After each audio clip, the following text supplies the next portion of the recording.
What is going on, ladies and gentlemen? My name is Equal Espresso, and welcome back to another video here today on the channel. Today, we're going to be talking about Infinite Warfare, and it's now July, and we've yet to really see too much of the upcoming title, which will be the newest installment to the franchise.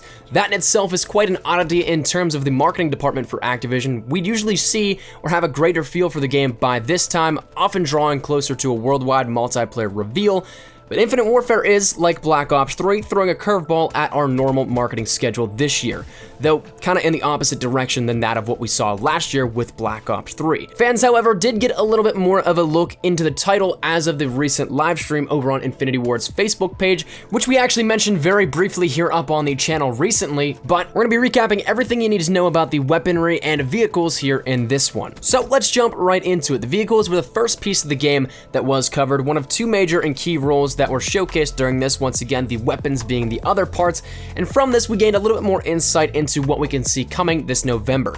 Dan Savage, the lead artist for vehicles in Infinity Ward, gave us some information that we already knew about, and others not so much. So it was a decent blend of recurring information to keep us knowledgeable, but also a little bit more information to keep us intrigued and wanting more. So let's start out on the end of the Sado fleet. As the protagonist in Infinite Warfare's campaign mode, you'll be a captain within Sado, and as a captain of the fleet, you'll have a lot of utilities at your disposal, the first and largest of which is the Retribution. The Retribution is a carrier class ship, the main hub as it's actually referred to by developers and designers.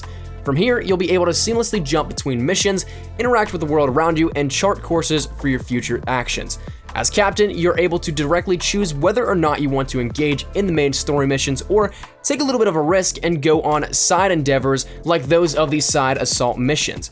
After choosing, you'll be able to notice that it is, once again, a seamless experience, as there is no loading screens from choosing to ready up and engaging in the missions. The next ship in line was that of the Jackal. This is your personal ship, one that you can fly throughout the campaign, and it actually is the only directly pilotable plane in the campaign, as confirmed later on in the stream via a question and answer.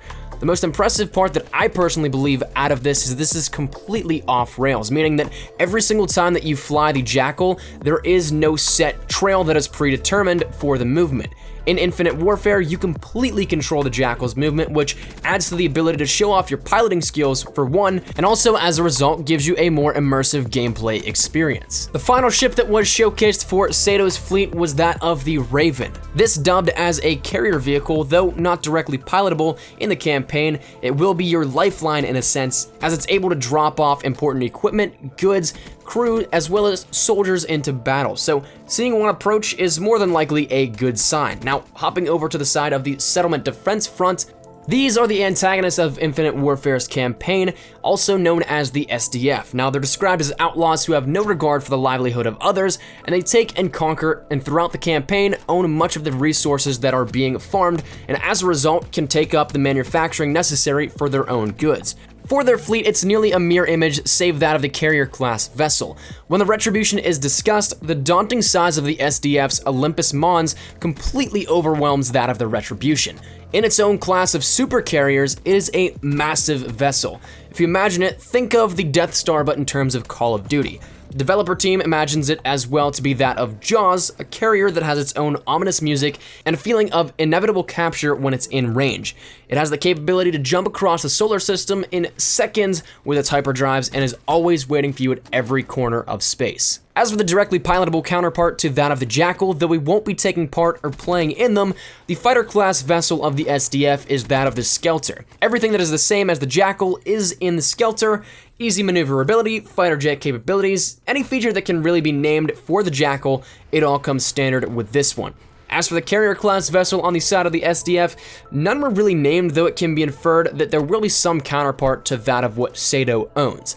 That is going to conclude the vehicles and will carry us over into the weapons category. While the vehicles spent a large portion of time in discussion of this live stream, it's something that is probably dwarfed in comparison to player intrigue compared to that of the weaponry. Weaponry, though only discussed on the side of the campaign, is still very intriguing of a topic of discussion, because more than likely the weapons we see in campaign will be in their entirety in the multiplayer aspect of Infinite Warfare.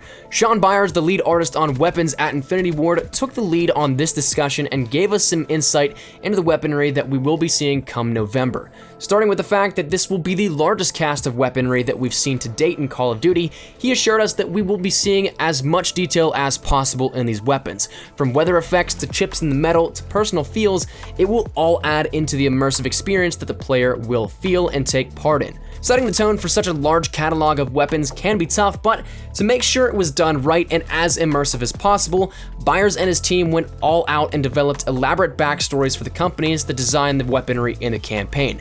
From the humble beginnings of Kendall Ballistics, who are a more standard, traditional weapons manufacturer with a lower budget, to the likes of Fujiwara, an elegant, higher profile, energy-based brand based out of Japan, the game promises no shortage of lore and even the finest of details. Now, the footage itself that was showcased off as B-roll footage flew in and out of the interview and such were weapons that were quite interesting. The first of which was an assault rifle and sniper rifle hybrid that we saw that was really reminiscent of that of the Maverick from Call of Duty Ghosts. Another weapon was a shotgun that was very interesting looking and had a sight attached to it that we hadn't seen before in any previous Call of Duty, as well as there was an SMG that looked very similar to the P90. We've mentioned that here previously on the channel, and the reload animation was really weird looking compared to other weapons. It reloaded completely from the back, as in the entire front of the weapon just popped forward, and you could load in your magazine and cartridge for bullets from the back there.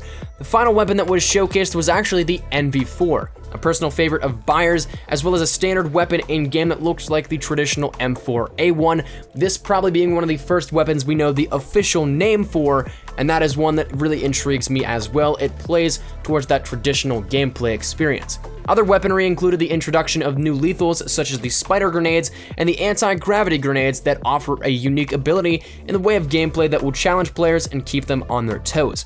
The key portion of the weaponry section really hit on the point of variety as well.